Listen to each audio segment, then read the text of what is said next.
It's you again, Kevin. Are you late for the class? Sit down. Good morning. Good morning, sir. How are you? Fine. Previous lesson we learned about narratives, huh? Yes. Is there anyone who has prepared for us a narrative? Yes. Kevin, come forward.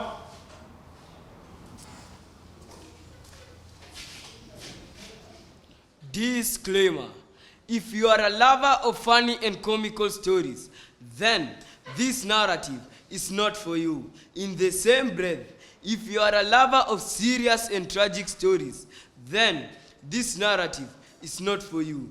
But if you are a confused spectator, mpenzi mtazamaji, not knowing whether to love comedy or tragedy, then you are seated at the right audience. My name is Kelvin Obwana, aka the Game Changer. I was born and raised at the heart of Maisha Isonge slum, a slum where nothing good had ever came from, not even good bad manners. Due to slum life challenges, I made a vow that I will be the game changer of my family narrative. Ever since day one in secondary school, I made books my friend.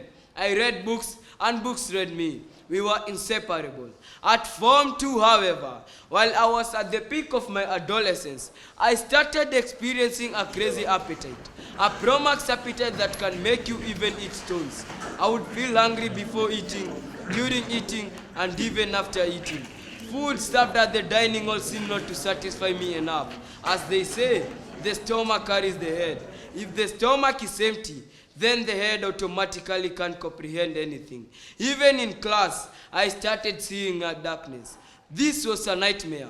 While other students who are financially endured will purchase whatever they desired from the canteen, for me, I could only kula kwa macho. One Saturday morning, however, break time to be precise, mark you, it was a sports day hosted at our school. I was at the canteen trying to unleash my usual Mkopa tactics when the unexpected happened. I heard a voice from behind.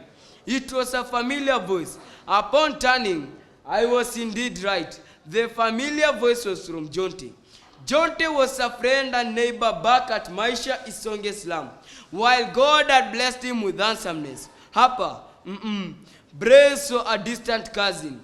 Even simple primary mathematics were a headache for him to tackle at Form 2.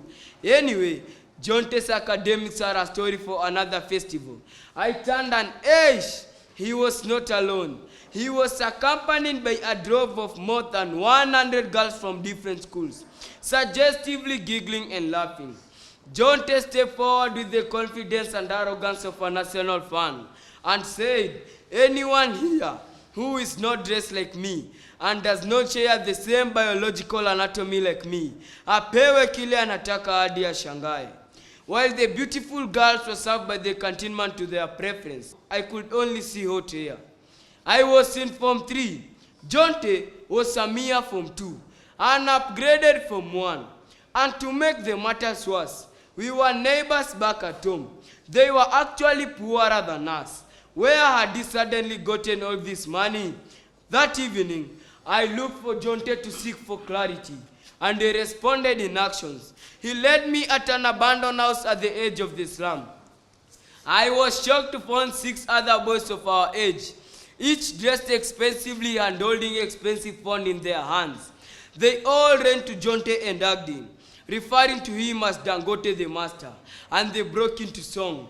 Hatuitishi ruhusa kuguza, tunaishi nchi rais tundura. Lokisni jua click unasundwa, shock the lead tunakam kuchunguza. Jonte and the other 6 boys had formed a gang called Fagia Fagia Brotherhood.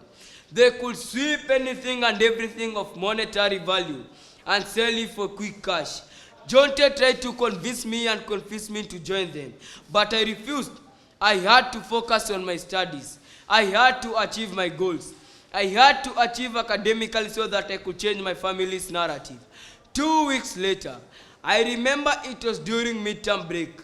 Now, during midterm or any other holidays, We do not get the free lunch offered at our school. And the adolescent in me was giving me unexplainable trouble. I thought of Jonte and the Fagia Brotherhood. I thought of how I could start making quick money. I could actually stop begging at the canteen. I could actually start solving my family problems much earlier. I could actually start working with beautiful girls like Jonte. I threw the caution to the wind and joined the Fagia Brotherhood. Now, being a new recruit, Jonte avoided sending me on heavy tasks like pickpocketing and nyongolo. Now, nyongolo is when you are accosted from behind, grabbed tight by the neck. Your feet automatically disobey gravity.